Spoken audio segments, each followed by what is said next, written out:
Bye bye. येतो. चल. अहो बसू. हा जा सोडून ये ना. मी हो. हो.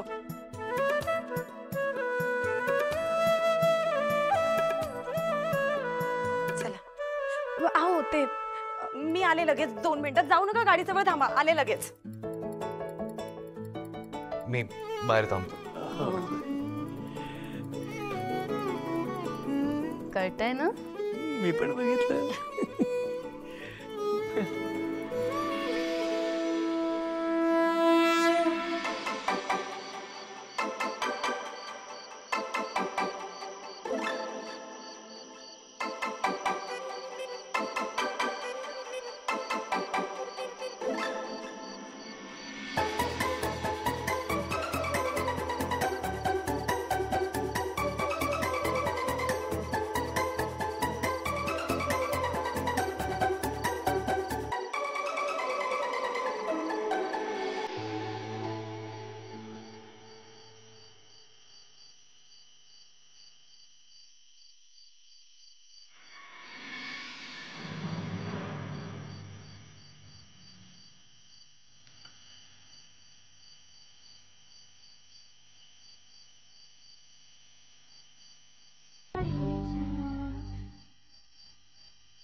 हे चिन्मय मृण्मयला द्या.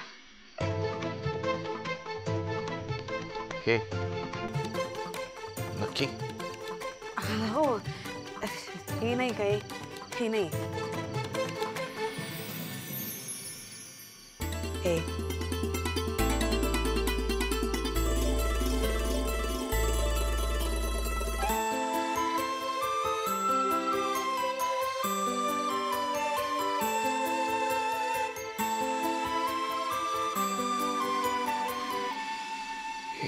पिकनिकला गेल्यावर मुली खेळत असताना त्यांच्या डोळ्यावर सतत केस येत होते म्हणून त्यांना मी सांगितलं त्यांना ते कसं लावायचं. उगाच डोळ्याला त्रास नको व्हायला, चष्मा नको लागायला म्हणून. नंतर काय होईल, मग शाळेमध्ये त्यांना त्रास होईल आणि मग उगाच पुढच्या बेंचवर बसावं लागेल आणि मग त्यामुळे डोकं खूप दुखतं. तो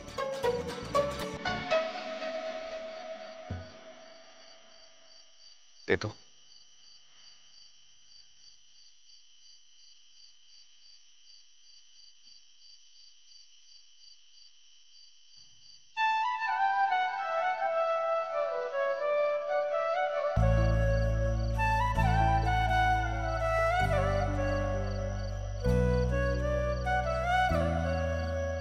गुड नाईट.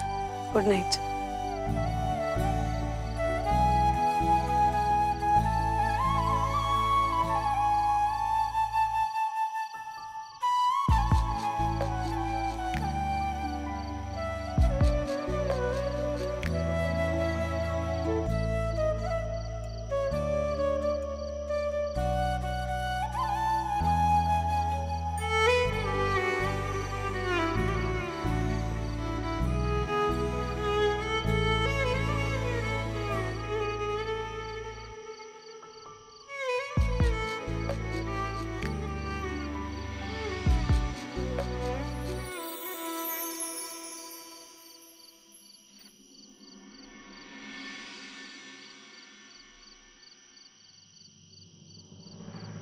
नमस्कार साहेब. आपण शांताराम गिरकर ना? हो. तुम्ही कोण? मी लकी. मी एक समाजसेवक आहे, एक बिल्डर आहे, एक इस्टेट एजंट आहे आणि कधी गरज पडली तर एक वकील सुद्धा आहे. अहो साहेब, माझा अजून पूर्ण बोलून नाही झालंय. काय काय काम काय माझ्याकडे? मी विशाखा मॅडम तर्फे आलोय. मी कालपासून खूप फोन करतोय तुम्हाला, पण तुम्ही माझा एकही फोन उचलला नाही तो, म्हणून मग मला इथे असं यावं लागलं. एनिवे, आपण जरा निवांत बसून बोलूया. काय हे सगळं फक्त तुमच्या प्रॉपर्टीचे पेपर्स विशाखा मॅडमच्या नावावर करण्यापुरतं सुरू आहे. तुमच्याच भल्याचं आहे हे सगळं. आणि आता या वयात तुम्ही अजून किती दगदग करणार आहात, हो की नाही? त्यामुळे एक काम करूया, आपण जरा बसून निवांत बोलूया. तुझा आणि माझा संबंध नाही. आणि काय रे, सरळ खांद्यावर काय हात टाकतोस?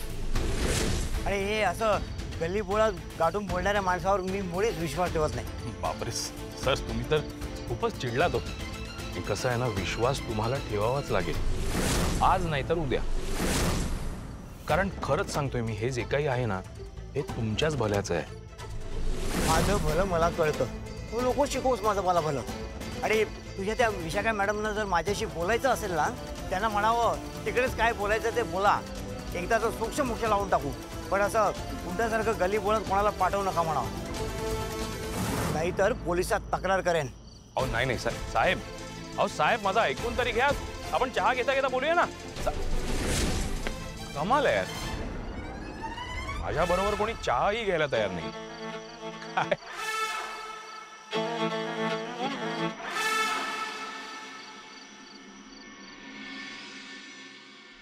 बाबा,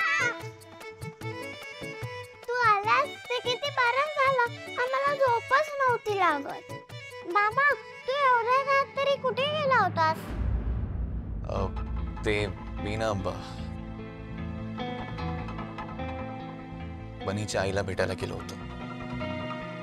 त्यांना खूप मोठा भू झालाय ना, म्हणून डॉक्टर काकांना त्यांच्याकडे घेऊन गेलो होतो.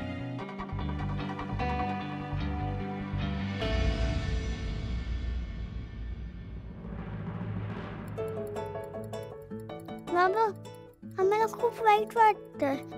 आमच्यामुळे बनीच्या आईला लागलो. आता कशी येते? एकदम बरी आहेत. बघा, हे बघा तुमच्याकरता काय आहे ते.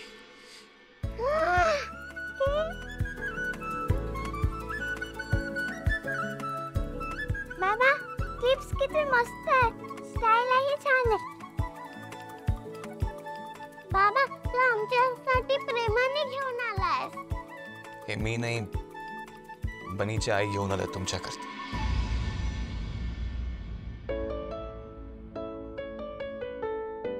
बाळा, ती किती काळजी करते तुम्हा दोघींची, किती लाडही करते ना तुमची, पण अजूनही तुम्हाला वाटतं की ती तुमची आई नाही होऊ शकत. का चिडलाय तुम्ही तिच्यावर एवढं? नक्की हा राग आहे तरी कसला? बाबा, आम्हाला तिच्यावरती राग आहे. कारण आम्हाला मंगल सांगितलं होतं की ती या घरात आली की तू आमच्यापासून लांब निघून जाशील आणि मग तिचा आणि बनीचा होशील. आम्हाला ते व्हायला नको होतं, म्हणून आम्ही तिच्यावरती चिडलोय. तिने मला आज वाचवलं, पण मंगल बोलली तसं ती जर आमच्यापासून तुला तोडणार असेल तर आम्हाला ती नकोय.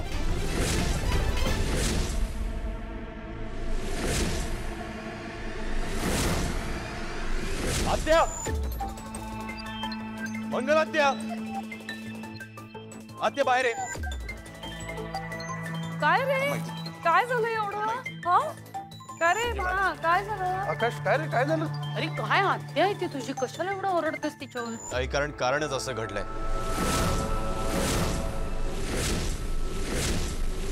बाळा, तुम्ही आता वर बेडरूम मध्ये जे मला सांगितलं ते आता सगळ्यांसमोर सांग. सांग.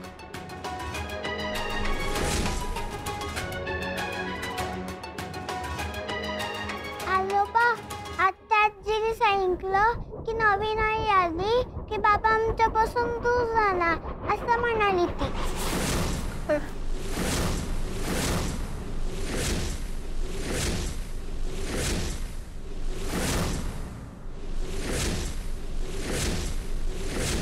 आजी आणि मग बाबा बहिणीचा होऊन जाईल असं पण म्हणाली ती.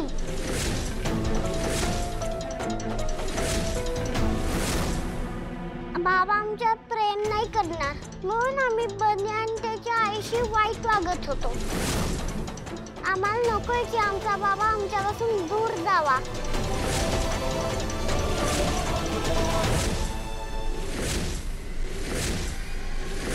आता तू असं का करतेस?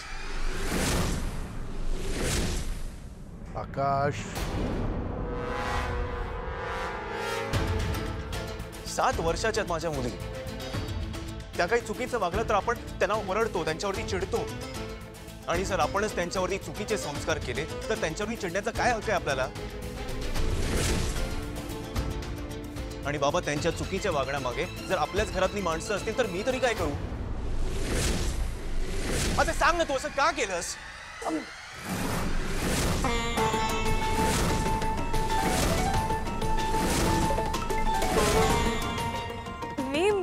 अरे मंगल, हे असं वागणं ह्या वयात शोभतं का तुला? म्हणजे ह्या मुली तुला त्यांची आजी समजतात आणि तू हे संस्कार करतेस?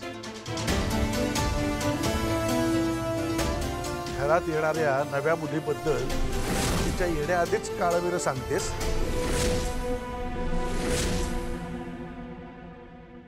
अगं, कशा स्वीकार करतील त्या तिचा? सांग ना.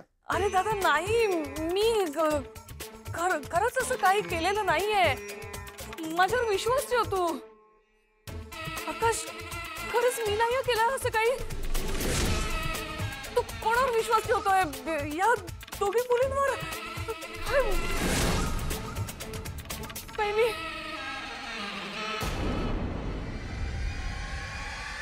आत्या माझ्याशी अशाच वागतात. आईंच्या मनात माझ्याबद्दल वाईट साईड भरवतात आणि मग आई आणि माझा वाद होतो.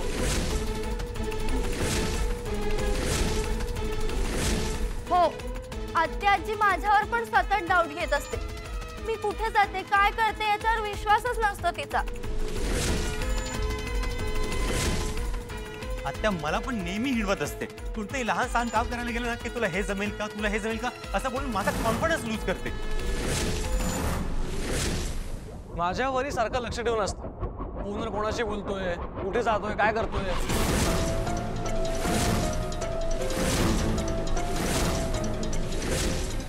काय मिळतं आत्या तुम्हाला हे सगळं करून? हा, का आग लावताय आमच्या घरात?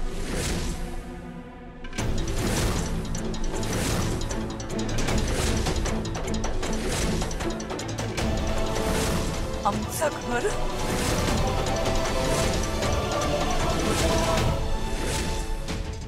बघितलंस दादा? बघितलंस का तुझी सून मला काय म्हणाली ते? हा, माझा नवरा गेला तेव्हा तू या घरात मला आणलंस. तेव्हा तू काय म्हणाला होतास आठवतो तुला? हे घर तुला कधी परक समजणार नाही. पण बघ बघ अरे, एका क्षणात त्यांनी परक केलं मला.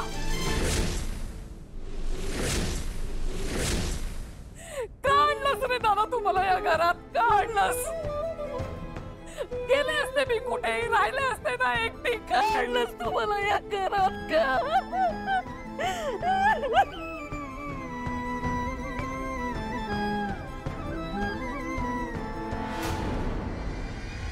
आकाश,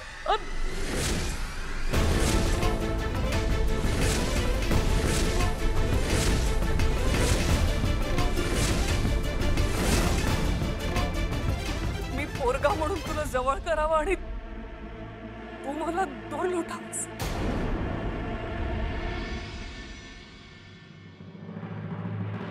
बरोबर आहे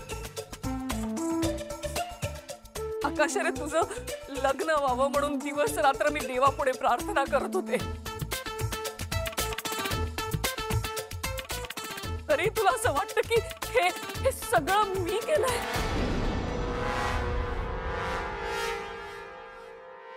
अरे तू कोणावर विश्वास ठेवतोयस?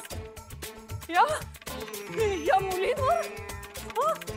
अरे साधं चॉकलेट दिलं आणि त्यांना आणखी हवं असेल तरी या खोटं बोलतात मला चॉकलेट मिळालं नाही म्हणून. अरे तू यांच्यावर विश्वास ठेवून मला प्रश्न विचारतोयस? अरे यांना काही सुचलं नाही ना म्हणून यांनी माझं नाव घेतलंय.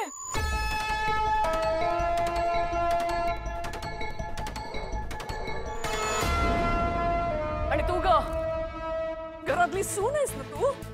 मग जरा सासूला कधी विचारलंस का तिचं मत काय आहे, तिला काय हवंय? अगं मोठी आहे ती घरची, पण तरी घरातले सगळे निर्णय तूच घेते. मग जर काही प्रॉब्लेम झाला आणि मी तुला विचारलं तर माझं तोंड दिसतं नाही?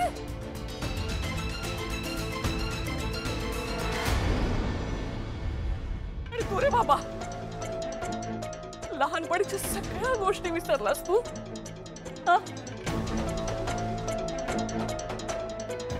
अरे तू लहान असताना तुझ्या सगळ्या चुका मी पोटात घ्यायचे आणि आता तेच बोलणं तुला खटकतंय का? मोठा झालास ना तू आता आणि तुझी ही मुलगी 18 वर्षाची झाली आहे म्हणून मला तिची काळजी वाटते म्हणून मी 4 गोष्टी बोलते. काय ग नाही तसं तुझं वयच आहे घसरण्याचं.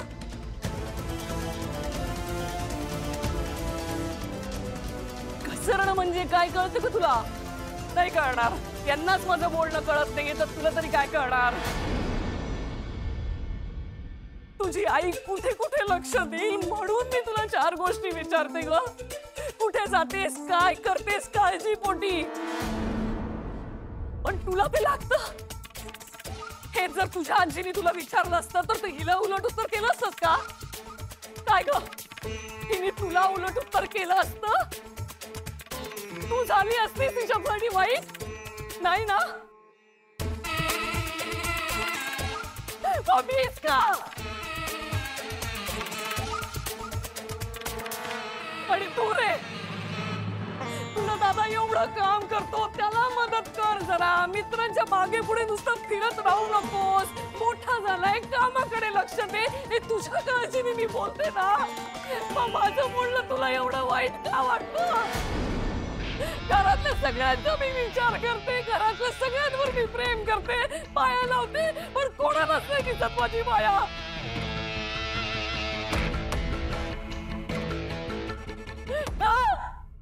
मी परकी आहे दादा. तूच मग परक केलं याला का देवाला रे? तू खोटं बोललास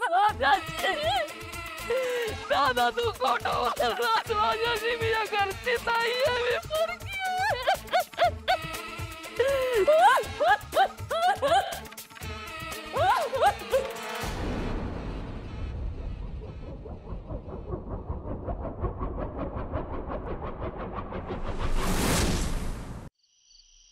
सुशीला, आपण एका वकिलाचा सल्ला घेऊन थांबण्यापेक्षा दुसऱ्या एखाद्या वकिलाचा सल्ला घ्यायला काय हरकत आहे?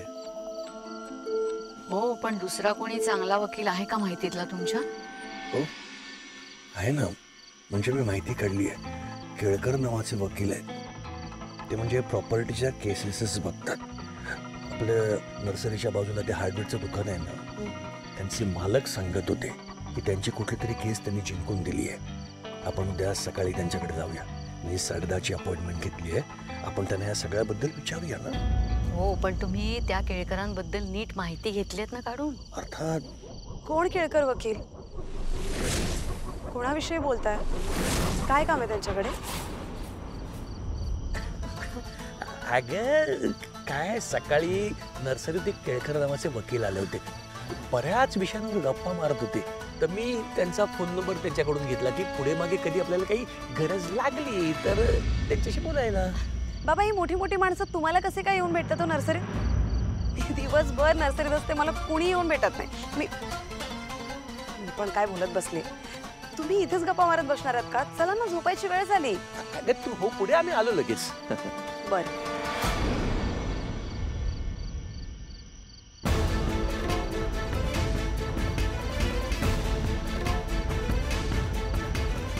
अहो मसूला जर कळलं ना आपण हे सगळं करतोय तर आपल्या हयातीत हे घर काही ती बनीच्या नावावर करून देणार नाही.